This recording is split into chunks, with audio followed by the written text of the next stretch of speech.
ଭଲ ଅଛ ପିଲାମାନେ? ହଁ। ଖାଇକି ଆସିଛ? ହଁ। କଣ ଖାଇକି ଆସିଛ? ଆଳୁ ବରା। ଆଳୁ ବରା। ଆଉ ଭାତ? ହଁ। ପଖାଳ? ଭାତ ଖାଇଛି। ଭାତ ଖାଇଛ?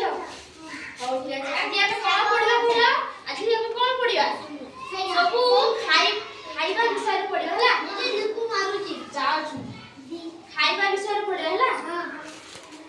ସବୁ ପିଠା ମିଠା ସବୁ ସମସ୍ତେ ଖାଇଛ? ସେ ଖାଇବା ବିଷୟରେ ଚିତ୍ର ଦେଖି କହିବା ଯେ ଏଇଟା କୋଉ ଖାଇବା ହେଲା।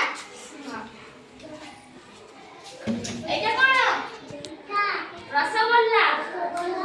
ରସଗୋଲା ଖାଇବାକୁ କିପରି ଲାଗେ? ମିଠା ଲାଗେ। ଆଉ ସେ ରସ ଥାଏ କଣ? ହଁ ବଢିଆ ଲାଗେ ଖାଇବାକୁ। ଏଇଟା କଣ? ସନ୍ଦେଶ। ସେ ଯୋଉ ନଡ଼ିଆରେ ତିଆରି ହୁଏ। ଖାଇଛ ସନ୍ଦେଶ ମିଷ୍ଟି? ଟେଷ୍ଟି ଲାଗେ ନୁହଁ? ବଢିଆ ଲାଗେ। ଏଇଟା କଣ? ପୁର ପିଠା। ସୁଙ୍କୁଳି ପିଠା ଯୋଉ ପୁର ପିଠା ଏଇଟା ହେଲା। ପୁର ପିଠା ଖାଇଛ? ହଁ। ଏଇଟା କଣ? ରସାବଳି। ଖାଇଛ? ରସାବଳି ଖାଇଛ? କେମିତି ଲାଗେ? ମିଠା ଆଉ ନରମ ଲାଗେ ନୁହଁ? ପୁରା ନରମ ନରମ ମିଠା ମିଠା ରସ ରସ।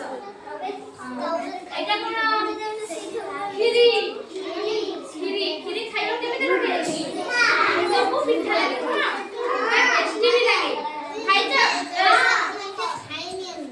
ଏଇଟା କଣ? ଛେନା ପୋଡ଼।